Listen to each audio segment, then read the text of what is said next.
이너베이스 잃어버린 재산 깨달음을 주다. 일부 화려한 삶과 수수께끼 같은 상실. 오늘 우리는 물질적 재산의 갑작스러운 상실에 관한 특별한 이야기를 탐험해 보려 합니다. 하지만 그 상실은 오히려 깨달음과 진정한 행복으로 향하는 문을 열어줍니다. 조선시대 번화한 한양도성. 부유한 상인들이 호화로운 집에서 사치스러운 삶을 누리며 살고 있었습니다. 그 중에는 김영호라는 상인이 있었는데 그는 막대한 재산과 화려한 생활 방식으로 유명했습니다. 그는 수많은 비단 상점을 소유하고 있었고 웅장한 저택과 수많은 하인을 거느리고 있었습니다. 하지만 운명적인 어느 날 아침, 영호는 눈을 떠 자신의 모든 재산이 보관되어 있던 금고가 완전히 비어있는 것을 발견했습니다. 흔적도 소리도 없이 모든 것이 신기루처럼 사라졌던 것입니다.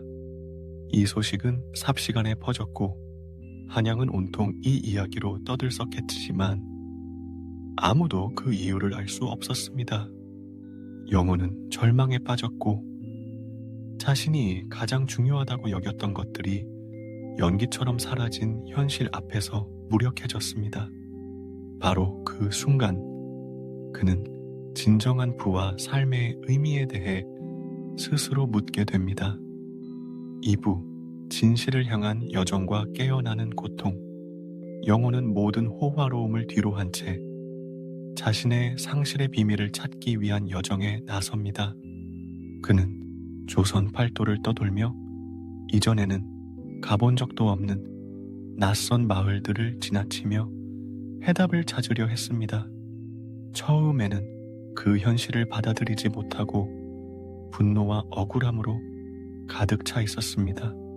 그러던 중 그는 수많은 가난한 사람들을 만나게 되었습니다. 그들은 가진 것은 없었지만 마음은 따뜻했고 서로를 아끼며 살아가고 있었습니다. 어느 날 한 작은 마을에서 그는 자신을 전혀 모르는 가난한 가족이 자신들의 소중한 음식을 그와 나누는 장면을 목격하게 됩니다. 작지만 진심 어린 그 나눔은 그의 가슴을 깊게 울렸습니다. 그 순간 영호는 자신이 잃은 것은 단지 물질적인 것일 뿐이라는 걸 깨닫기 시작합니다.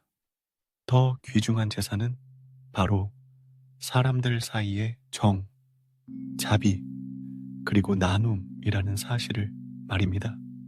그는 화려한 시절에는 한 번도 느껴보지 못한 마음 깊은 곳에서 솟구치는 평온함과 자유로움을 처음으로 경험하게 됩니다. 3부 발견과 깨달음.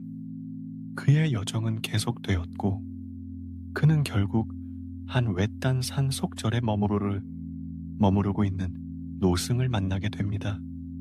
영호는 자신의 이야기를 전했고 스님은 조용히 미소를 지으며 말합니다.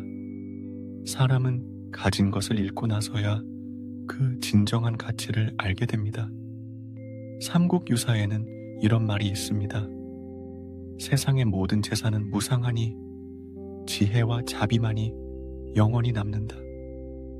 스님의 말을 들은 영호는 마음 깊이 깨어나게 됩니다. 이제 그는 그 상실이야말로 삶이 자신에게 준 가장 위대한 선물임을 깨닫게 됩니다. 그는 마을 사람들을 도우며 자신이 과거에 쌓아온 경험을 바탕으로 사람들에게 자립과 삶의 기술을 나누기 시작합니다.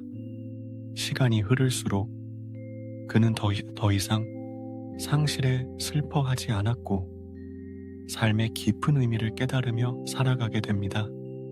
이제 물질적 부보다 중요한 것은 마음의 부유함이라는 것을 그는 전심으로 느낍니다.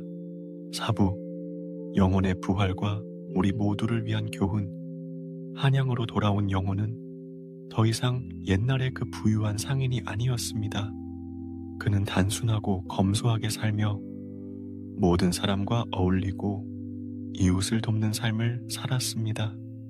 사람들은 그의 곁에서 평안과 진정한 행복을 느꼈습니다. 영호의 삶은 인과응보, 인고잉보의 살아있는 증거가 되었습니다. 그의 재산 상실은 오히려 진정한 행복과 평온을 찾기 위한 필연적인 과정이었다는 사실을 과거 그를 알던 사람들은 하나같이 인정하게 됩니다.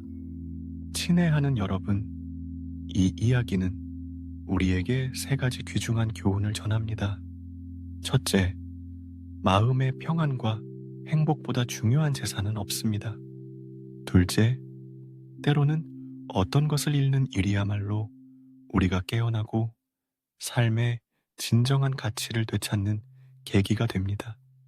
셋째, 자비롭고 나누는 삶 속에서 우리는 가장 깊은 기쁨과 의미를 발견하게 됩니다.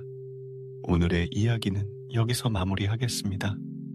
이 이야기가 여러분의 마음에 작은 울림이 되었다면 좋아요와 공유, 구독을 눌러주시고 앞으로도 함께 마음을 치유하는 이야기들을 이어가 주세요.